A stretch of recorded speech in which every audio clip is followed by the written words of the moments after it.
अब से करीब 10 घंटे के बाद जब आपकी घड़ी में सुबह के 8 बज रहे होंगे, तब उत्तराखंड के केदारनाथ धाम में बाबा केदार 6 महीने के बाद अपने भक्तों को पहला दर्शन देंगे।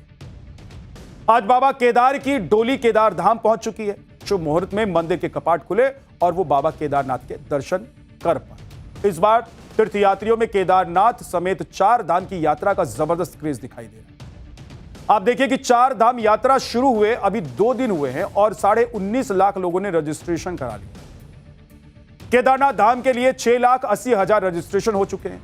बद्रीनाथ धाम के लिए 5,75,000, यमुनोत्री धाम के लिए 3,33,000, गंगोत्री धाम के लिए 3,43,000 और यही नहीं 10,000 से ज्यादा विदेशी सैलानियों ने भी 4 धाम के लिए रजिस्ट्रेशन करवाया है।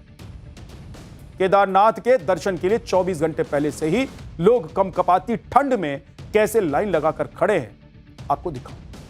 दर्शन के बारे में केदारनाथ के मुख्य पुजारी ने कौन सी नई व्यवस्था बता दी है, यह भी आपको सुना।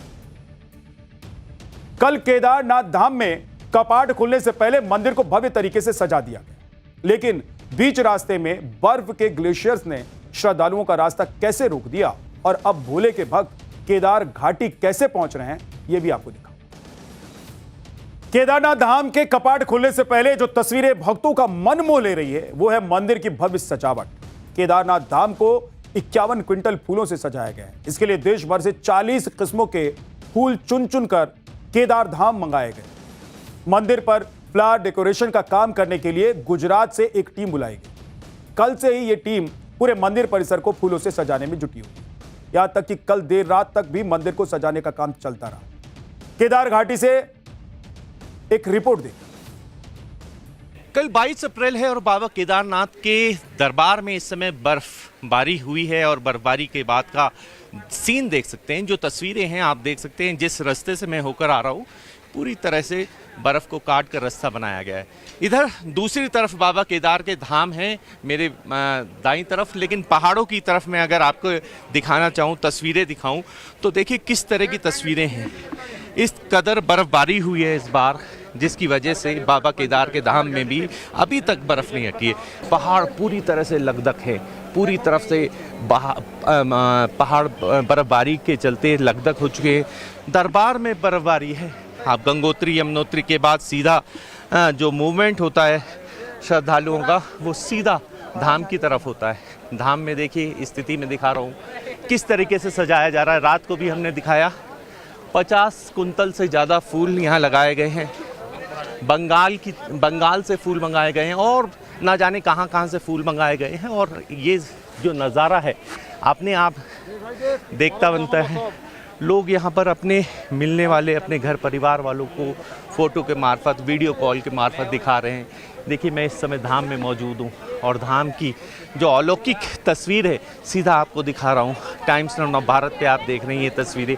कुछ लोग भी हैं, क्या कहना चाहते हैं, कहाँ से आए हैं? मैं अलवर राजस्थान से आया हूँ। सन 16 से लगातार आ रहा हूँ मैं। हमारा अलवर का भंडारा लगता है, नवा भंडारा लगा हुआ है। जब ओपनिंग होती है तब भी आते हैं हम 3 दिन पहले। जब मंदिर कपाट बंद होते हैं तब भी आते हैं हम। यहाँ सुकून मिलता है, यहाँ पॉजिटिव एनर्जी है।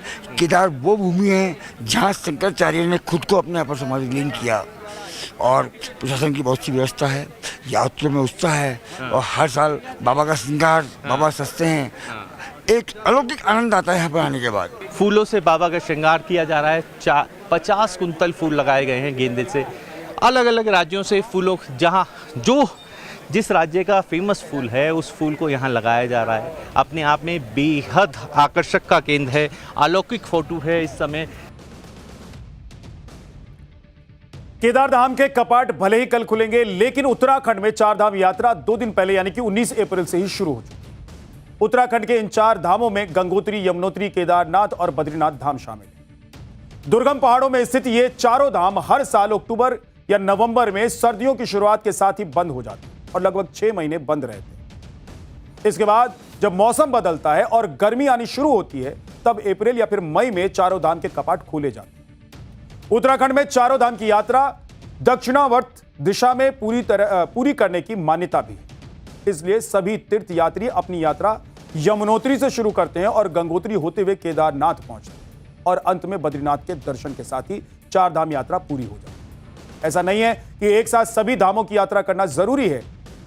तीर्थयात्री अपनी सुविधा और वक्त के हिसाब से 1 या 2 धाम की यात्रा भी करते थे, लेकिन इस बार केदारनाथ धाम में श्रद्धालुओं के रहने, खाने और दर्शन की अच्छी व्यवस्था की गई। पिछली बार केदारनाथ धाम में वहां की क्षमता से ज्यादा श्रद्धालु पहुंच गए थे, जिसकी वजह से कुछ दिनों के लिए श्रद्धालुओं से 4 धाम यात्रा रोकने की अपील की गई कि आप नहीं आए, बहुत ज्यादा भीड़ होगी। लेकिन इस बार श्रद्धालुओं के जाने पर कोई रोक टोक नहीं। सुनिए केदार मंदिर के जो मुख्य पुजारी हैं वो क्या बताते। सर्वप्रथम तो ऐसा है, श्री केदारनाथ धाम में जो यात्री रहने के लिए कम से कम 35,000 यात्री स्टे कर सकते हैं। दूसरी बात, दर्शन की जहाँ तक व्यवस्था है, मेरी 63 साल की उम्र हो गई, मैं लगातार देख रहा हूँ कि वास्तव जो 2025 तक जो लगातार क्या होता कि यात्रियों को दर्शन करने में बड़ी असुविधा प्राप्त होती थी।